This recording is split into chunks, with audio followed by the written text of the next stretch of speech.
Welcome to the show. My name is Charlton with Big C. We're talking Big C Sports every Monday through Friday, 5 o'clock p.m. Pacific Standard Time, 8 o'clock on the East Coast with Charlton and Big C Sports. And we call it Real Sports Talk. And I also want to thank all of our listeners from Latin America. You guys are really chiming in on Twitter. Bienvenidos to Latin America. Also London, England, Berlin, Germany, Canada, and of course the great United States of America. Big C, I know it's raining down south, and I know this segment is sponsored by Bud Light. Is it raining Bud, moonshine, or is it regular rain, Big C? How's it going down south? Well, I'm a little timid to walk out there and get wet. I don't want to mess up my hair today, Charlton. So I'm gonna let it go down a little bit, then I'll go out there and see what's on top of the bushes. Well, speaking of us on top of the bushes, there were some musicians by the name of Tony. They were actually out of Oakland, California, home of the great Golden State Warriors. They sing a song that it never rains in Southern California. But I think they told a lie in that song because we have been getting some rain out here, Big C, but not like the rain you guys get down in the southeast, Big C. Well, what you guys consider rain, Charlton, we consider it a sprinkle. All that does is mess up a clean car with a little dust on it. Rain down here, we classify rain no less than 1 inch. So you guys would probably float off into the ocean out there in sunny California. It's amazing what happens in California when it rains. A lot of people don't go outside, Big C, because they don't want to get their hair messed up. I mean, California is a little bit pretentious. It is the Golden State after all, but it is a great place to live. It's just a big state and lots of different personalities out here. But also, Big C, I know when you talk about the Southeast, and we talk about the West Coast, there's so many things happening. We're going to talk today a little bit about the NBA playoffs. We had Golden State getting even with OKC last night in the great city of Oakland. Also, Toronto, can they get on track with Cleveland? We know the New York Knicks, Coach Phil Jackson, he made a hire, and we'll touch on some stuff in the NHL as well as baseball too. But see, just starting out right now, Big C, and I know you were talking about the game and how dominant Golden State can be, Big C, also how dominant OKC can be. But last night, Steph Curry, I think he didn't even play but 30 minutes in the game, and here he is with 28 points. Really had a turnaround game, but there are a lot of people that think he still hasn't hit his stride because he didn't go for 35. But 28 points was a lot of points, Big C. Well, Charlton, he's such a rhythmic player. Yeah. And Golden State goes as the whole team goes, not just as Steph Curry goes. Yeah. He's an integral part of that organization, Charlton. But this is a team, when they get a rhythm going, it's hard to defend. And we talked about it yesterday, is that their best offense is keeping Oklahoma City off the free throw line, Charlton, because that's Oklahoma City's best defense against Golden State. And not many people understand that philosophy, Charlton, but if they're not having the ability to run, then they slow down the game. Yeah. So they're a rhythmic team that works off of movement. And you saw that last night, the continuous perpetual motion of the Golden State offense. Yeah. And Oklahoma City didn't visit the foul line as many times, and that made a world of difference, Charlton, in the game. Yeah, you're right, Big C. And I think even though I think it was a clean play, but Draymond Green kind of kicked Steven Adams in the kind of what you call the blind spot, when you're not supposed to hit people. I think it's in the man zone. Yeah, in the man zone. Okay. They call it the man zone. A little limp. Okay. I was covering an MMA fight out here in Sacramento called the West Coast Championships just back in the first part of January, and I'll never forget, MMA is a tough sport, but guys can punch, they can kick, they can do everything. Well, Charlton, let's not look at it as a real sport. Let's look at it as real men. Those guys are tough. You don't want to meet them in a bar fight. You don't want to meet them in an alley. You really don't even want to go by their house because you never know if they're going to have a flashback. Well, you never know, Big C. But this one fighter, he was a lot bigger than the guy that was smaller, but the smaller guy hit him like 5 times in the man zone, and he dropped him. And so I remember saying after the fight, what happened? And he said, "Did you see how many times he hit me in the man zone?" So I just think that was funny, Big C, but it does hurt if you ever get hit there. But again, Steph Curry, here's a guy, he reminds me of a time that I saw James Worthy when he played for the Lakers. They were playing the Boston Celtics in the NBA Finals, and James Worthy actually dove for a loose ball, Big C, and they always have these runs when they were playing at Inglewood at the Forum. Last night, Steph Curry goes after a loose ball, jumps over the bench, kind of gets knocked out a little bit, and banged his right elbow. He has a kind of like a golf ball size bump on his elbow. I don't like when players go into the stands like that, but I think it led his team to play better and more aggressive, Big C. Your thoughts on that? Well, it shows that he's willing to give all for his teammates, Charlton, that he's going to take every opportunity to make a play. Now, the most disappointing part about that last night is those people who are in those most expensive seats now, that courtside, $4,000 to $5,000, Charlton, wouldn't even lend a hand to Steph Curry. Everybody sort of like got out of the way. It looked almost like an NFL defensive lineman running up there into the stands instead of, Steph Curry, who's about 150 pounds, wringing wet. Yeah.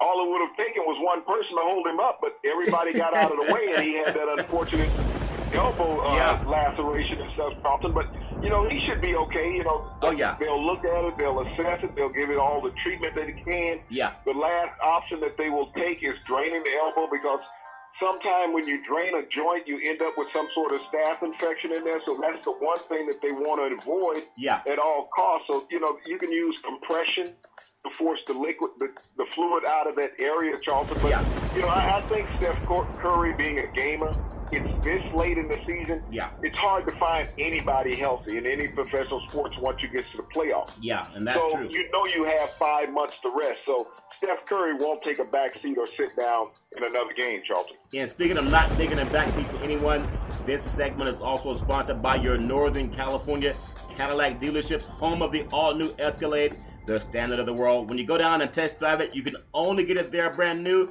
And when you go down there, make sure you tell them that Charlton and Big C sent you. Also, Big C, when we talked about Curry last night, he scored 28 points. He was 5 of 8 from three-pointers, and he shot 9 of 15 overall on the floor. Klay Thompson had 15 points, and they had a balanced performance last night for Golden State. When I look across the other side of the aisle, Kevin Durant, there was a time when Kevin Durant was hitting almost every shot. He finished 29 points and only had 6 points after halftime as it got tougher on defense. Westbrook, I know you love Russell Westbrook, 16 points and 12 assists for the Thunder last night. But a nice win for Golden State, 118-91. Now they go back to OKC, but they don't play until Sunday, Big C. Is that too much time off for athletes? Realistically, you like to stay in a rhythm, Charlton. But, being Thursday, you're traveling back across the country, you're changing time zones, so you get a chance to get acclimated. And it's really going to help Steph Curry also, Charlton, when you think about that. But the biggest story of last night's game, Charlton, if you go back to game one, was Steven Adams. Yeah. Steven Adams had the double-double in game one, but it was held in check in game two. Yeah. That made a difference, in the Oklahoma City offense. Remember the man zone. But you talked about the man. Supporting cast that you worry about, Steven Adams and Serge Ibaka. Yeah. And last night, Golden State was able to put a defensive cap on both of those players, and you see what happened in the outcome of the game. Well, you talked about the man zone. Maybe I think it happened to him twice. Like the MMA guy told me, it takes a lot out of you when you get hit there, Big C. In fact, USC, when they play Alabama, they're wearing extra cups because they saw a lot of the footage of the good old boys down south, and they know how you guys play, so I think USC is going to have more cups for that game, Big C. Well, they're taking extra cups. What are they doing? Taking a coffee break during the game, Charlton, trying to get stimulated? No, they're making... That's the only cup that I can think of that USC is going to need to have. They have to get some double cappuccinos trying to help them out to keep up with the real athletes from the South, Charlton. We'll definitely find that out, Big C. Everybody is definitely hyped about that game. But also, just to finish up with Golden State and OKC, Festus Ezeli had a great game last night, 12 points for him. And Marcus Speeds had 13 points off the bench for Golden State. So I really like when Golden State is playing well. Harrison Barnes also comes off the bench. He's really good at shooting threes. And, of course, Andre Iguodala. There's so many people talking about that play he had. When he drove to the basket, he was fouled on the way down. He just kind of flipped the ball up in the air. But I think Magic Johnson said the same thing when Michael Jordan did that to the Lakers back in the 90s, Big C. Well, I'm still waiting to see the contact on that foul, Charlton. I saw the play. It was a fantastic move by Iguodala, but I'm still waiting on somebody to touch him. I think, they just blew the whistle because it looked so acrobatic. They said, hey, he can't just do that on his own, so let's blow a whistle and, give him an extra shot. But, it was a tremendous play and a tremendous momentum swing in the game. But, it goes back to that scenario once again. Yeah. The officials are missing calls. Yeah. And that was one of your wonderful mystery calls of the NBA. Yeah. Just because somebody was in the vicinity, call a foul. Yeah, I think you're right because, and I love watching basketball. I'm not really partial, but I like watching Golden State win because I grew up out here in California. But I saw that replay about 5 times. I didn't see anyone hit Iguodala other than the floor when he landed, you see. But it's one of those things where if you have this replay system, if you're not going to be consistent with it, I would just rather them get rid of it, because they'll spend sometimes a whole minute or two to go back and look at a play that everyone on TV can see that it was or was not a foul. Here's a situation where it clearly was not a foul. I mean, I didn't see anything, but they don't use it to go back and recorrect anything. I just think it's kind of a bad thing. Well, Charlton, look at it from this perspective. Yeah. Say if you were in the last 20 seconds of the game. Yeah. And that shot was made and that foul was called. Yeah. And it gave a 2-point swing in the game because you were down by 1. So you end up with a 3-point play and you're up by 2. Yeah. Now, that's where the replay comes into play, because now you gave somebody an unfortunate advantage, yeah, because you made this mystery call. And we've seen this over the decades in the NBA. Yeah. Even in college basketball, but not as much as in the NBA as college does. Well, we did see it. An egregious call like that, yeah, just blowing the whistle. Say if that player had 5 fouls at that time, Charlton, yeah, and he was a key shooter for the opposing team. Yeah. And now he's out of the game, and you got to bring in a cold gun off of the bench. Yeah. Hoping that he might be able to get the shot off. Well, look at San Antonio. If you're going to have replay, use it to the full extent in all professional sports. I agree. Baseball brought it in a couple years ago. It hasn't been the success that they thought it was. Yeah. The NBA has had it for a lengthy amount of time, but they use it in the wrong scenarios. Yeah. And I think in the NFL, when they go under the hood, viewing a replay, I think they might be having a cup of coffee under their Charlton like USC. or on the moonshine like the good boys in the South. I think one of the things that they're going to have to do in all professional leagues is put more emphasis on all the plays that are going under replay. Now, like in college football, Charlton, they review every score. Yeah. Okay? Maybe the NFL needs to look at it from that perspective. And every foul, you need to go back and look in a scenario like that and say, hey, we just can't vote a game on this egregious call. Well, see, and I look at anything that OKC says, and I love the way they play, but I'll never forget Manu Ginobili. There was about 7 seconds left in the game, and they were at home versus OKC this playoff series before this series, and he was actually pushed when he was trying to defend an inbound pass, and there was no call on that, even though he flops all the time, so it's hard to give him the benefit of the doubt. But that was an egregious play, and that might even be why OKC has advanced to play Golden State Big C. As we look in the Eastern Conference, my goodness, Toronto, they just played without energy when they came into Cleveland in Game 1, maybe because they had a 7-game series with the Miami Heat. But I look at how they're going to have to start playing. I think Lowry struggles because he has to play against Irving. He has to defend him, and Kyrie Irving's a stud. I mean, this guy's averaging 24 points a game. Actually, LeBron's starting to give away to being the first offense for the Cavaliers because Irving, he's a handful, Big C, offensively and defensively. Does Toronto have any chance now that they have a chance to see this team again? They actually beat them 2 out of 3 in the regular season, Big C. Well, Charlton, you gotta look at Toronto from this perspective, okay? They just came off a 2 7-game series. Yeah. 14 games that they had to play compared to the Cavaliers' 8 games, Charlton. So. Yeah. That's a little leg weary. They've played twice as many games as the Cavaliers. You knew you were going to lose at least one game in Cleveland. Yeah. That you come in expecting that. So in that first game, don't play your hardest. Don't run yourself into the game, into the ground, Charlton. So, concede the game to Cleveland. Yeah. And that happens in professional sports. Concede the game. It's a 7-game series. All you're looking for is a split in Cleveland. So if you can get a split and you can sneak or somehow steal game 2. Yeah. Now the advantage is in Toronto once again, Charlton. That's all they were hoping for coming into Cleveland was a split in this series. Yeah. But Cleveland had rested for a week, Charlton. They had only played 8 games going into this, so they were the better team physically. Yeah, I mean, you're right, Big C, Toronto you're right. did not want to expend too much energy. Hopefully they'll have some for tonight, and it'll be a much better showing. But you spoke about Kyrie Irving earlier, Charlton. Oh, he's amazing. Since the ball has been going through Kyrie Irving for the last 2.5 months in Cleveland, they have been a much better organization. Yeah. I know there's been some animosity that people can see on television between the coach Tyronn Lue and LeBron James, probably trying to play too much of a role as being a player coach. Now, we haven't had a great player coach in the NBA since Bill Russell and probably Lenny Wilkins when he played with Seattle, Charlton. Mm-hmm. So, LeBron James is taking over a role that really is not necessitated because there's enough people around him that can play basketball.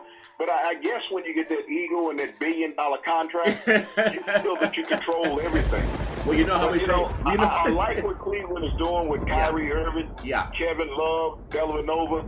These guys have played marvelous basketball. LeBron has been at his best in his pro career, Charlton, this year, in the last 2.5 months, in more of a supporting role. We know he's a tremendous athlete, a tremendous player, but when you allow your teammates to be the best that they can be, that Golden State philosophy, Charlton, you have a chance to win a championship in Cleveland. Well, speaking of championships, I know you talk about him in the $1 billion contract. I know today is only May 19th, but I would love to be a billionaire. There's a song, I forget who sang the song, but he says, I want to be a billionaire, so blinking bad. And the fact that LeBron James already is, no wonder he doesn't listen to anybody. He has that. Well, Charlton, maybe we can just settle for that lottery tonight. I think it's about $190 million. There's a fantasy, actually, Mega Million California Friday night is $190 million, and that's going to be split by the Charlton Big C Sports, Big C. And speaking of California, now you guys ride bicycles in the South, Big C? Oh yeah, we got Harleys everywhere. Okay, well in California they have something called the Amgen Tour, and they take all these guys that are in great shape and they ride bicycles from different parts of California. They just finished a tour from Morro Bay, which is on the coast, the Pacific Ocean, up to Monterey, which is Jim Nantz territory. Now they're leaving Lodi, which is wine country just south of Sacramento, a 132-mile ride up to South Lake Tahoe, which is one of the most beautiful places in California. So if you love getting in shape, come on out to California, Big C. They'll get you good old boys in shape. In fact, I think Lynn Swann might be part of that tour. He's getting in shape for the USC Alabama game, Big C. So you guys might have a big surprise come August. Talk about wine country. Well, by the time USC goes back, there's going to be a whole lot of whining going on. That's funny.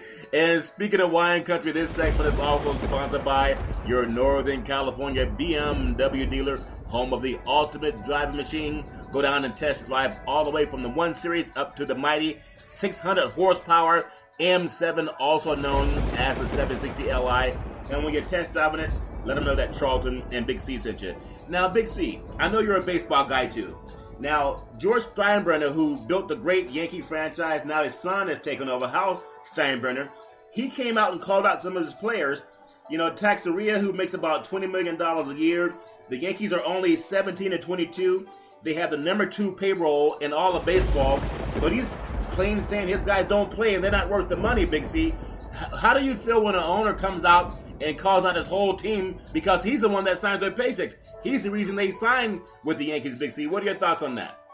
Well, you know, when you look at baseball, Charlton, and you look at any professional sport, when you sign that huge contract, you basically sign that contract on what you've done in the past, on your past production. Mm-hmm. And you look at Texas, the guy that he called out, as well as many other players on that organization. Now, when his dad ran that organization, the late George Steinbrenner, he had a knack for finding the right players in the peak of their career, Charlton. They were on the downside. They just didn't have one good year.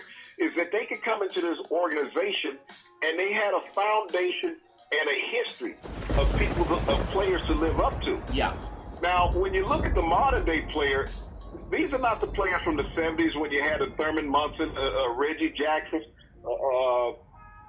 Chris Chambers. Yeah. You know, Nettles. Guys that earn their money. Of that caliber. Yeah. You know, when you look at the team now, you really don't know who the Yankees are, but he made Yankees America's team, America's baseball team. And when you look at baseball, other than golf and tennis, but really in baseball, which is the team sport, it's the only individual team sport where everybody on the team is an individual.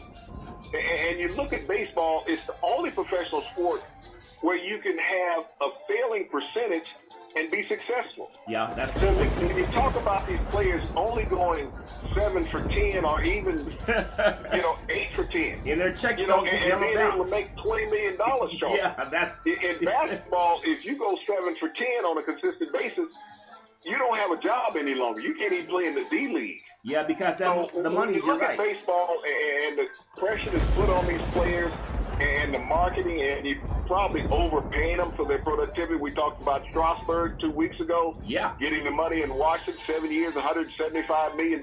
That's a lot. And having won 20 games in his career in one season, Charlton. So right. you're throwing money out there, and you have to evaluate, why do you feel that baseball players are worth so much money? When you look at the greatest players of all time, Charlton never even got close to the money that's being paid now. And if you talk about paying a player, the year that Big Papi's having, Boston should just throw another $20 million at it. Yeah, I agree, Big C. And say thanks for what you're doing for us. You're right, because he's performing, and even though they're talking about this may be his final season, the man's performing. We look at performance, we look at All-Star hockey, we have the Stanley Cup playoffs, and again, it's bizarre that no teams from Canada are chasing Lord Stanley's Cup, but St. Louis, they're at San Jose tonight. That series is tied at 1, and we have Tampa Bay and Pittsburgh. The Penguins are up 2-1 in that series. But when we look at baseball, and I know a lot of talking about baseball, the Yankees are playing in Oakland tonight. There's so much activity in Northern California, but again, Oakland's struggling this year as well as the Yankees. But around the American League in baseball yesterday, the Tigers 6 and the Twins 3. It was Justin Verlander. He had 10 strikeouts, including his 2,000th of his career as host Detroit won their 4th consecutive game. It was the Royals 3 and the Red Sox 2, and the Red Sox got the second game at 5-2. The Astros 5, the White Sox 3. The A's beat the Rangers 8-1. It was the Blue Jays, actually the Rays 6 and the Blue Jays 3, and the Orioles 5 and the Mariners 2. Now, Big C, when we talk about the baseball and the football and basketball, we love it, and we know we do. But there's something else that's big on the scene, and ironically, Big C, you talked about it just yesterday. And we were talking about how college athletes don't get paid, at least legally. And they get the scholarship, and some people say, well, you're getting paid to get an education. And as you eloquently said, how do you get an education when you're flying around the country on an airplane as a college kid, sometimes twice or 3 times a week? Well, Associated Press, just in the paper today, there's a flood of college concussion lawsuits that are coming out right now, Big C. And some of the major schools that we talk about, as you always talk about the heritage schools, Big C, we have schools mentioned like Penn State, Georgia, Auburn, Vanderbilt, Oregon, Utah. That's going to open up a Pandora's box of lawsuits with college players realizing they're not going to play NFL football, most of them. But they still may have some of the same effects with CTE, not getting the proper medical care, Big C. What are your thoughts on what this is going to do for football in the next 5 to 10 years, Big C? Well, no, Charlton, when you look at college football, the one thing that college football has emulated in life is like a puppy mill, okay? Yeah. Where all you're doing is just running them through there. Yeah. And that's what college football has been over the decades. When you go back until all this modern equipment came out, Charlton, you think about the 60s and the 70s when college football teams would have 150 players at practice. Yeah. 150 players, because you didn't have all these practice dummies that you could take out there and line up. Bodies were used as the real tackling dummies, the blocking dummies, Charlton. You put your best athlete against people who were lesser so he could always win. Yeah. So you would bring a lot of these young freshmen in, these redshirt sophomores, Charlton, that were out there that didn't have a chance to line up on Saturday, so their only opportunity to try to prove themselves was through the week. Yeah. So you could always have players that were concussed. You had players with shoulder, with knee and ankle injuries, and this happened on a normal basis, Charlton, not regular, but normal basis. And so these players, if you got injured, you were just pushed to the side. Yeah. You were not thought of as asset to the team any longer, Charlton. So these concussions are very prevalent and real. Yeah. They've existed over time, Charlton. We talk about college football. We talk about the NFL. We spoke about youth football yesterday, Charlton. Yeah. We have to consider how many youth have had brain injuries, traumatic injuries, Charlton, over the decades since the invention of Pop Warner football. And I believe it came around about 1969 when Pop Warner's inception was, Charlton. Yeah. And you haven't had the best of coaching or medical attention at the Pop Warner level. Even at the high school level, Charlton, unless you're down in Texas or someplace else in the South of Pennsylvania and Ohio, where you have a $60 million high school stadium, now you have a full-time medical staff. Well, But you got to think about a lot of these small rural schools, Charlton, that don't have that. Yeah. And when you look at college, how many colleges, Charlton, participate in the BCS? Yeah. Okay, who get the real money? Yeah. When you see these heritage schools and conferences, where you only have 5 of them, Charlton, 5 heritage schools and conferences, but yet in the United States you have in excess of 300 colleges that play college football. Yeah, and we love it. So how many of these colleges get any notoriety, and how many of these players get any substantial medical assistance, Charlton, when they have an injury or a situation with their head where they've been traumatized? Well, see, they don't get that. They don't have the X-ray machines underneath the stadium to go through the MRI. Yeah, you're right. You might have an ambulance on the sideline that have a few paramedics that may look at a player, but that's the extent of the medical coverage that they get during a game, Charlton. So when you talk about Pandora's box has always been open. Yeah. It's just that now players are walking through it, Charlton, using some of the intelligence that they gained from being student athletes, okay? Well, what they were supposed to go to college for, not being part of a puppy mill, Charlton. Well, see, the great thing about that is this is the first batch of lawsuits that was filed Tuesday by a Chicago-based attorney by the name of Jay Ellison, and he said the next wave will likely be within the next 2 weeks, Big C. Well, now, Charlton, he was also part of that Northwestern antitrust lawsuit, okay? Yeah, but there'll be more lawyers coming out of the woodwork. Players are wanting to be paid for playing. Yeah, and there'll be more players coming out, and I think this is important also because we think about players today, but ironically he said that this is players that are former players seeking damages. Remember the lady that played at, I think it was Iowa State, she brought up a lawsuit, discrimination against her coach, and she's a basketball player, Charlton. Yeah, well, see, she was smart enough to wait until she got out of school because had she done it during her playing time, they could have pulled her a scholarship and then she'd have no power. But the lady was smart enough to go on and get her degree. She's an African-American woman, but she filed a lawsuit after the fact. Well, this attorney is telling players, because a lot of guys know they get used up. They're not like Nick Saban. They're not like Lynn Swann, where they're getting these multi-million-dollar contracts to wear the hat of Alabama and USC. And I love the sport. But this is finally what Jay Billis said. Not paying players is an antitrust violation, and the NCAA has fought that tooth and nail. Now you have attorneys realizing they're doing it because of the ton of money that's waiting for them to collect. They're saying that it's calling for the NCAA to create a $70 million fund just for testing and monitoring former athletes, Big C.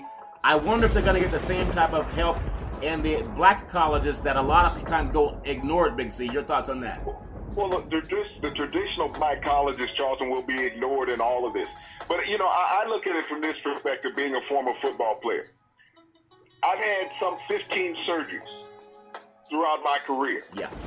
Now, so when you sit back and think, we don't get workers' compensation for any of those surgeries. Now, what we doing a work for an institution or a professional employer? Yeah. That we cannot receive workman's comp for being injured on the job. Yeah. Now, also, you got to look at, I would classify under disability with this many surgeries. Yeah. We cannot qualify for disability. You think about the players who've had career-ending injuries, Charlton. Yeah. Over the history of football. How many of those qualify for disability? Yeah. Full 100% disability. You no longer can work in your trade, but you don't qualify for disability. So athletes have been looked at and ostracized when it comes down to public functions that they can have and funds that can be paid out. Yeah, you're right. Athletes don't have access to it. So when you sit there and you talk about these antitrust suits as far as injuries, head traumatization, and other things, they're fully warranted, Charlton, because athletes don't have access. Everybody, Charlton, who's a professional athlete has not made these $100 million contracts, these $10 and $20 million contracts. Now, you got to go back and look, Charlton, in professional football. The USFL, which we talked about with Donald Trump, that went defunct after 2.5 years. Yeah.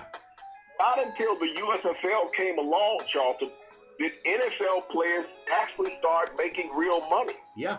You had the average player, Charlton, making less than $100,000 until the USFL came along, and it forced the NFL to pay its players because they started rating the players and offering them more money to build up their league. So up until the early mid-'80s, Charlton, NFL players, many of them, worked an off-season job to help support themselves. Yeah. Because if you were not a starter, you most likely made $25,000 to $40,000. Now that's not chicken feed, Charlton. Right. But $25,000 to $40,000 is what a lot of NFL players are making, and so those players who retired, Charlton, pre-1983, 1984, really did not have a large nest egg, Charlton, to live off of, and their pensions. You think about it, if they played 5 years, it took them 5 years of play before they qualified for their full pension. Yeah. And at that time, Charlton, they were only going to get between $700 and $800 a month from their pension. And they still could not qualify, Charlton, for disability because they were no longer able to play pro football.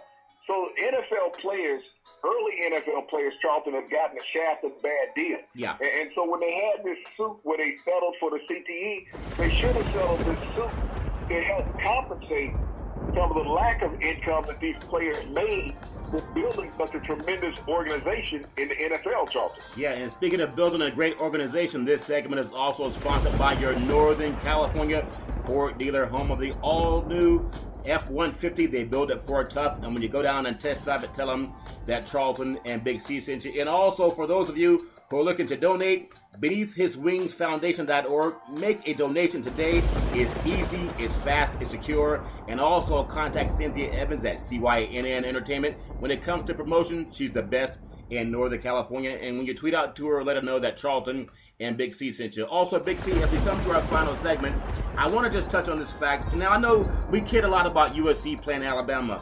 But Alabama, Alabama, I think Alabama's trying to recruit an 8th grade football player. Now, I know you good old boys in the South, you love your football, but isn't it 8th grade? Should that be off limits? I know that Nick Saban wants to win, but I just think let kids alone at least until they're seniors in high school, or is that too unrealistic, Big C? Well, you know, it's kind of unrealistic, and I'm going to go back to your university. What are you talking about there, USC? University of Southern California Trojans, baby. You have a little CTE because there was a kid out there several years ago, I think his name was Matt Barkley. Yeah, Matt Barkley. Quarterback. Played at Modern Day. Started recruiting in like the 7th grade. Yeah. So, you know, we're just taking a little of that. Well, see, I hate when I hate when you bring up the facts, Big C. A little bit down here for some seasoning in the South. Wait, now look, they brought back Lynn Swann to clear up those type of recruiting methods, okay? So they don't do that anymore.